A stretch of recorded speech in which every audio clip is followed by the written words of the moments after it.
गौतम अडानी, जिनकी नेटवर्थ 2020 में महज $9 बिलियन थी, वो आज सिर्फ 20-22 महीनों में $110 बिलियन कैसे पहुंच गई। और अपनी इस नेटवर्थ से उन्होंने न सिर्फ भारत के सबसे अमीर इंसान मुकेश अंबानी जी को पीछे छोड़ा, बल्कि अभी कुछ समय पहले वे बिल गेट्स और वॉरेन बुफे जैसे फेमस बिलियनियर्स से भी आगे निकल गए थे। तो क्या अडानी के इस सफलता में हमारे प्राइम मिनिस्टर मोदी जी का हाथ है? अडानी जी के नेटवर्थ के बढ़ने का मेन रीजन क्या है और क्या यह तरक्की परमानेंट है या फिर गौतम अडानी वापस से नीचे आ जाएंगे? इन्हीं सभी सवालों के जवाब आज की इस वीडियो में हम आपको देने वाले हैं। तो फिर चलिए अब इस इंटरेस्टिंग वीडियो को शुरू करते हैं। दोस्तों, हम लोग गौतम अडानी का कंपैरिजन हमेशा मुकेश अंबानी के साथ करते हैं, लेकिन सही मायनों में इनकी तुलना मुकेश अंबानी से नहीं बल्कि धीरू भाई अंबानी जी से करनी चाहिए, क्योंकि गौतम अडानी भी धीरू भाई अंबानी की तरह ही फर्स्ट जनरेशन एंटरप्रेन्योर हैं।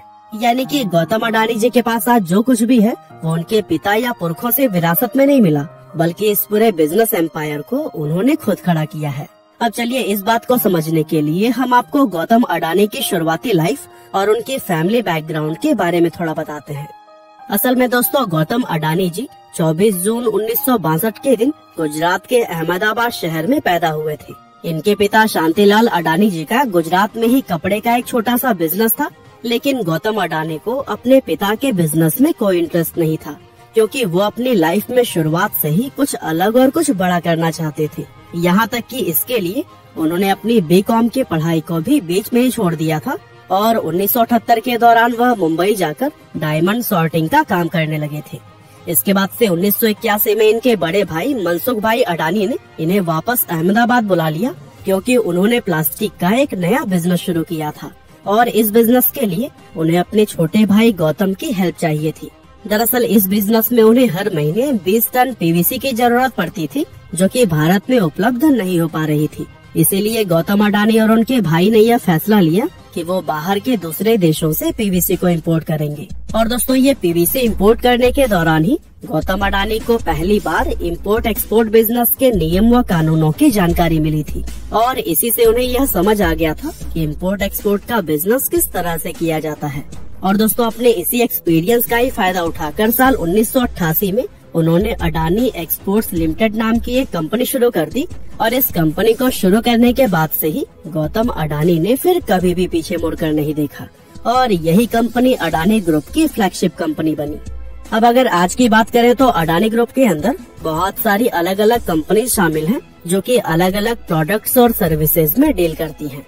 हालांकि चलिए हम आपको अडानी ग्रुप के कुछ सबसे अहम कंपनीज के बारे में बताते हैं, जिसकी बदौलत आज गौतम अडानी सिर्फ भारत ही नहीं बल्कि पूरे एशिया के सबसे अमीर व्यक्ति बन गए हैं। अब सबसे पहले हम बात करते हैं अडानी इंटरप्राइजेज लिमिटेड की, जो कि इस ग्रुप की सबसे पहली और सबसे बड़ी कंपनी है।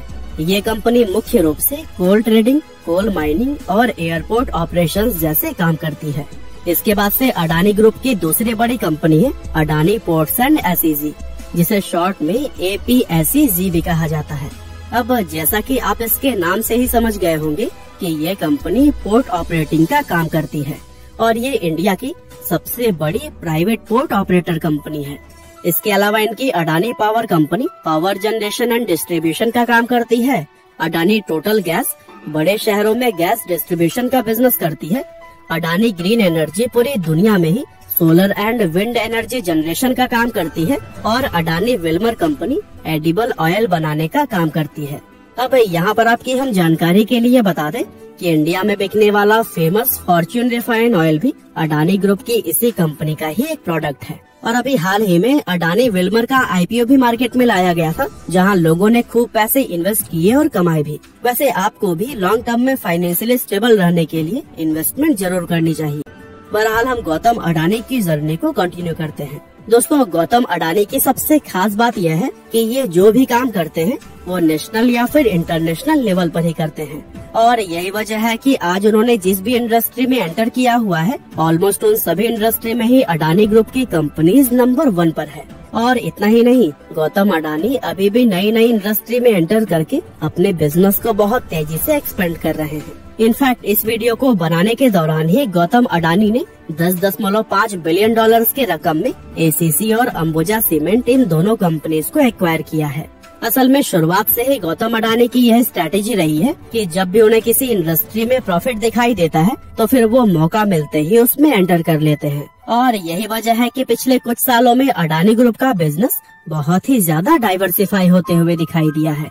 खैर चलिए, ये तो हुई अडानी ग्रुप की कंपनीज और उनके बिजनेस की बात, लेकिन फिर सवाल यही रह जाता है कि गौतम अडानी के नेटवर्थ आखिर अचानक से इतनी ज्यादा कैसे बढ़ गई, क्योंकि उनकी ये कंपनीज तो कई सालों से चली आ रही है और ऐसा भी नहीं है कि इन कंपनीज के सेल्स रेवेन्यू या फिर प्रॉफिट में कोई बहुत बड़ा चेंज हुआ है।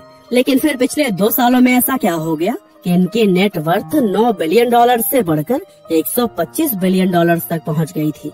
असल में दोस्तों, ऐसा होने का रीजन यह है कि इन पिछले 20-22 महीनों में अडानी ग्रुप की कंपनीज के शेयर का प्राइस बहुत ही ज्यादा तेजी से बढ़ा है।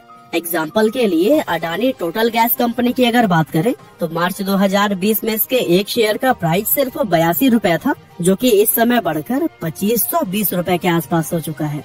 यानी कि इन 2 सालों में इस कंपनी का स्टॉक प्राइस करीब 3000% ऊपर गया है और ये वाकई में एक चौंकाने वाला नंबर है।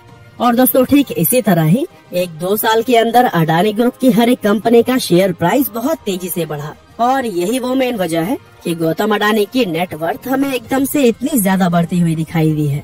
लेकिन चूंकि उनकी ये नेटवर्थ कंपनी के स्टॉक प्राइस पर ही डिपेंडेंट है, ऐसे में आगे चलकर इन कंपनीज का शेयर प्राइस वापस से नीचे गिरता है तो फिर उसके साथ ही गौतम अडानी की नेटवर्थ भी कम होती चली जाएगी।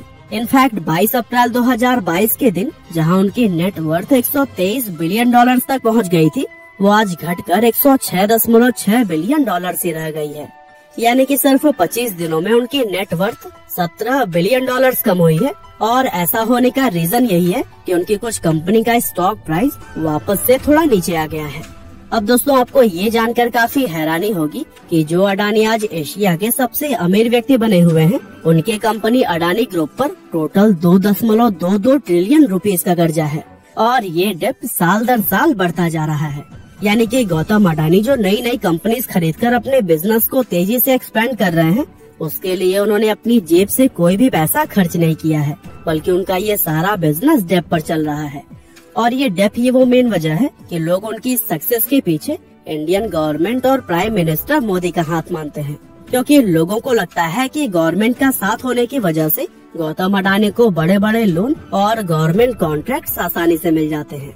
लेकिन दोस्तों, असल में सच्चाई यह है कि सिर्फ गौतम अडानी ही नहीं, बल्कि देश में मौजूद हर एक बड़ा बिजनेसमैन अपने स्टेट और सेंटर की गवर्नमेंट से हमेशा बना कर रखता है। फॉर एग्जाम्पल 1993 के दौरान गुजरात में जब कांग्रेस की सरकार भी थी, तो फिर उस समय के सीएम चिमन भाई पटेल ने गौतम अडानी को मुंद्रा पोर्ट पर जमीन 10 पैसे पर स्क्वायर फीट के भाव से अलॉट की थी। यानी कि जब स्टेट में कांग्रेस की सरकार भी थी, तब भी गौतम अडानी के रिश्ते उस गवर्नमेंट के साथ में अच्छे रहे थे। और फिर बाद में जब बीजेपी की सरकार आई, तो फिर गौतम अडानी जी के रिलेशन उनके साथ भी अच्छे ही रहे। अब दोस्तों, बहुत से लोग जिन्हें लगता है कि मोदी जी या फिर बीजेपी के जाने के बाद से गौतम अडानी का बिजनेस फेल हो जाएगा, वो बिल्कुल गलत सोच रहे हैं, क्योंकि गौतम अडानी तो मोदी जी के पावर में आने से पहले भी अपना बिजनेस चला रहे थे और कल जब मोदी जी नहीं रहेंगे तब भी वो इसी तरह से अपने बिजनेस को ग्रो करते रहेंगे। बाकी हमारी आज की इस वीडियो में बस इतना ही था।